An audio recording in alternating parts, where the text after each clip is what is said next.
Blackhawks. It is May 3rd, 2016. We got Michael and we got a newbie here. Her name is Ruby. Hello. Hey. Hi, everyone. So, tonight we have two matchups.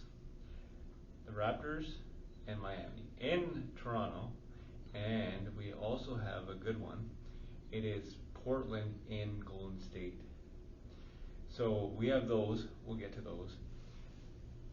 Last night's games, I want you guys' opinions on these ones, okay? Mm-hmm. So, it was game 2, San Antonio versus OKC. OKC, like, they got blown out in the first game. Then all of a sudden, we called it, we're like, okay, OKC's going to get blown out again. What the hell happened?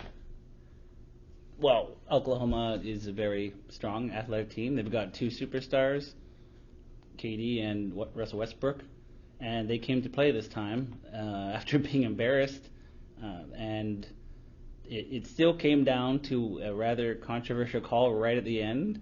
Yeah, no, I totally saw that. In order for them to beat San Antonio.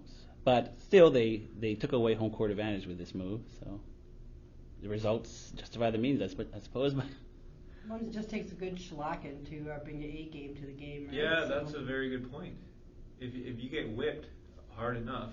Something like that, right? Like you got teams that are sitting out because they're not in the playoffs, and then you have someone who's in the playoffs who gets taken out like that. You know, you gotta show up.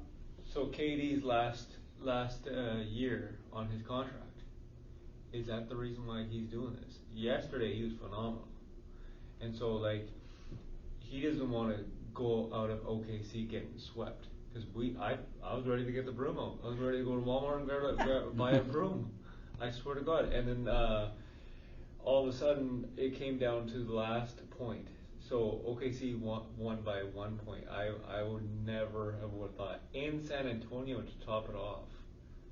That's pretty amazing. Yeah. Yeah, they pull off a big one. What do you guys think about the Cavs game that was the Hawks in Cleveland last night? I thought Atlanta had a chance. They were behind for most of the game. They pulled up to tie it and then take the lead for a very short time. Yeah. And then at that point, they should have taken better shots. But I don't know what happened. They didn't. And they gave a chance for Cleveland to get back in it. Cleveland started hitting their shots again, and they didn't look back from there. Yeah. Yeah, once you got the momentum going like they did, you got to keep it going. Because if you don't, one opportunity is all it's going to take for the opposing team to come in and take that away from you if you're not going to keep it up. Yeah, that's true. Like they did have the momentum going in it, and once you're in the zone, you're in the zone, right? You can't stop that. And Korver wasn't even hitting his shots. Oh. Yeah, it was the point guard. His name again. Teague. Teague. No, not Teague. The other guy. Oh, the guy from Germany. Yeah, he was really good. Oh yeah, no, he's amazing. Yeah, I think it was a career high. Schroeder. Schroeder. It was a career high for him in the playoffs, and he was just going right into the defense and even getting hit and making the shots, making the right pass. He had a great game, and it's just sad to see that wasted. Yeah, no, I totally agree. Yesterday was yesterday, but I want tonight's games. This is a big one for you guys because I know you guys are diehard Raptors fans. Okay? So what do you guys think? Who isn't? I'm not diehard. I am not. This side of the border, somebody. Yeah, exactly. This side of the border. What's going to happen tonight? Heat in the Toronto. I think Toronto's going to be carrying a lot of the momentum from 2 days ago. I think the stadium's going to be vibrating. I think they're going to be charged and ready to go. Michael? This is going to be a fabulous game. This is going to be a great matchup between these two teams. They match up against each other so well. Like every position, there's a counter at every position. It's going to be unbelievable. I can't wait to see this game. So the monkeys off their back now, the Raptors. The monkeys totally off their back because they passed round 1. That's right. I think there was a lot of build-up over the years just because it's been, 10 years since they've gotten out of the first round. And, it's not even their fault. It's the previous Raptor team incarnations, but it's DeRozan and Lowry that have to carry that burden. Yeah. But nonetheless, it was still a burden, and yes, it's good to see that it's off their back, and we'll see what kind of a difference it'll make in how loose they are when they play. Kudos to them on Game 7 versus Indiana. Whether I truly believe Frank Vogel of the Indiana Pacers is done as a head coach. I don't know why, because he's an awesome coach. Yeah. Like I said, kudos to Toronto for doing that. They actually stunned me because I had Indiana to win that game, even though I know you guys are giving me death looks right now. But the bottom line is, it's kind of like, I'm not sure if Toronto's going to win tonight. Like, even though Miami is on the road,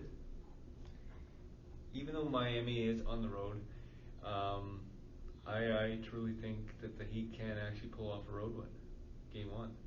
It's going to be one hell of a Game 1. Jurassic Park is going to be filled.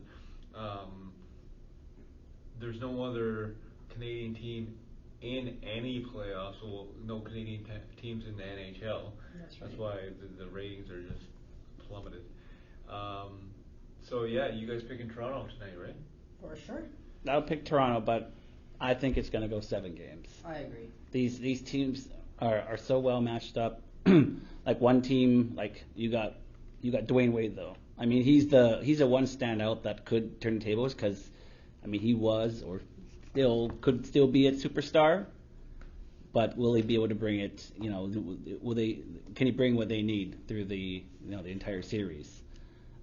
Because he has been looking old in the last year or two, but against Charlotte, there were parts of the series where he looked like, otherworldly, like he has in the past. Well, he had to prove that purple shirt guy wrong, right? Yeah, to make 2 clutch threes right at the end, yeah. Basically won the game for them. That was vintage Dwayne Wade. He could still bring it, but will he be able to bring it against a higher level of competition? Yeah. And also, these games are now closer together. There's only 1 day separating each game, so that's less recovery time between games. Yeah. So how is that going to affect the veterans on Miami? Yeah. Could have an effect. Yeah, well, young legs versus old legs, you got a point there. I think the longer the series goes, you're going to start to see where the energy is. Actually, that is a good point. You guys brought up a good point. Young legs versus old legs. Miami just pulled off a 7-game series, and to do that again this round, you gotta think to yourself how much wear and tear on their legs are we looking at here, right? Yeah. But they have some good young guys. Miami does. Yeah. I mean, they got Winslow, a couple other younger players to bring in, Richardson. But when they're on the court, that means you have to take one of the veterans out. Like, are you going to take Wade out? Are you going to take Goran out? Mm-hmm. These are guys that you want on the court at all times, especially when it's coming down to the wire. So what do you guys think about the issue with Bosch? Because apparently now he's getting the union involved. He wants back in the playoffs. Definitely, yeah. And especially to go up against his former team. Yeah, he wants to come back.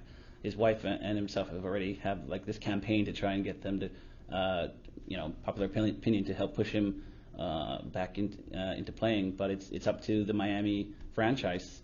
I mean, they've been in this situation before with Alonzo Mourning when he had those kidney failures. So it's, I think with Pat Riley running the show, if they've decided that he's not going to play, I think they're going to stick to it.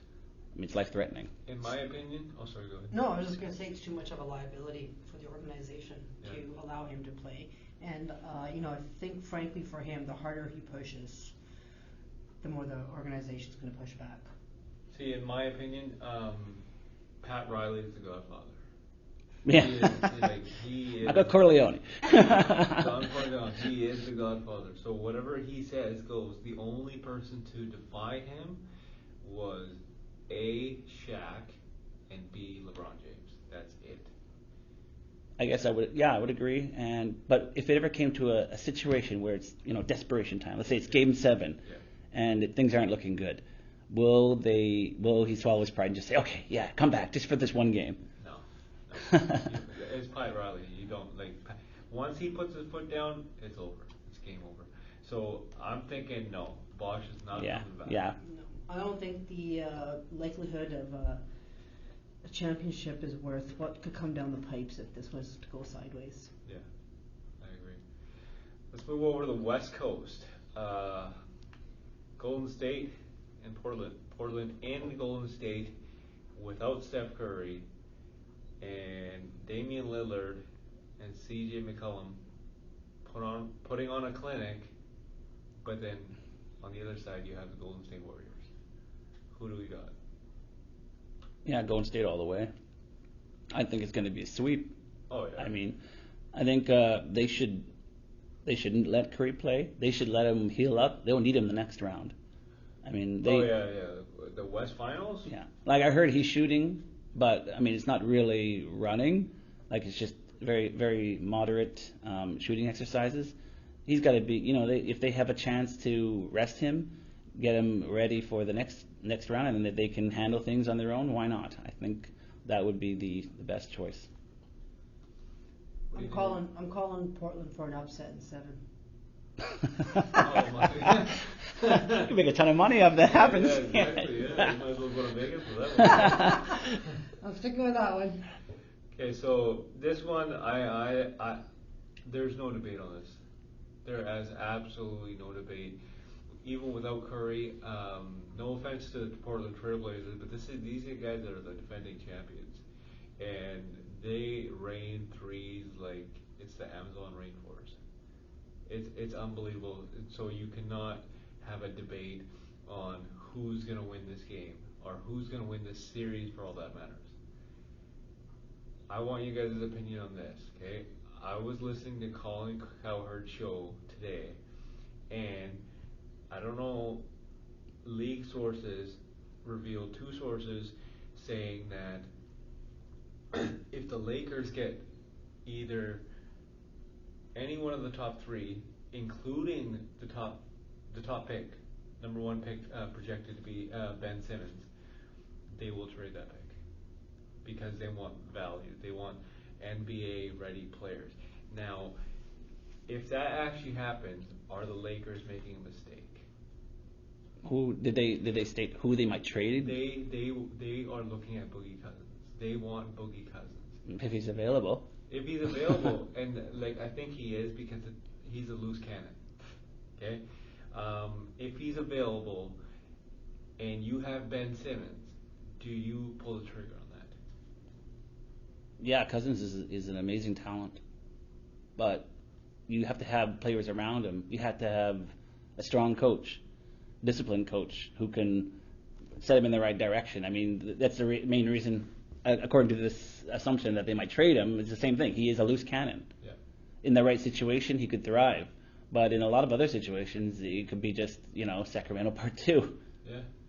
So I'd be more for Lakers keeping the pick, and they already have some young guys, some bright spots. Yeah.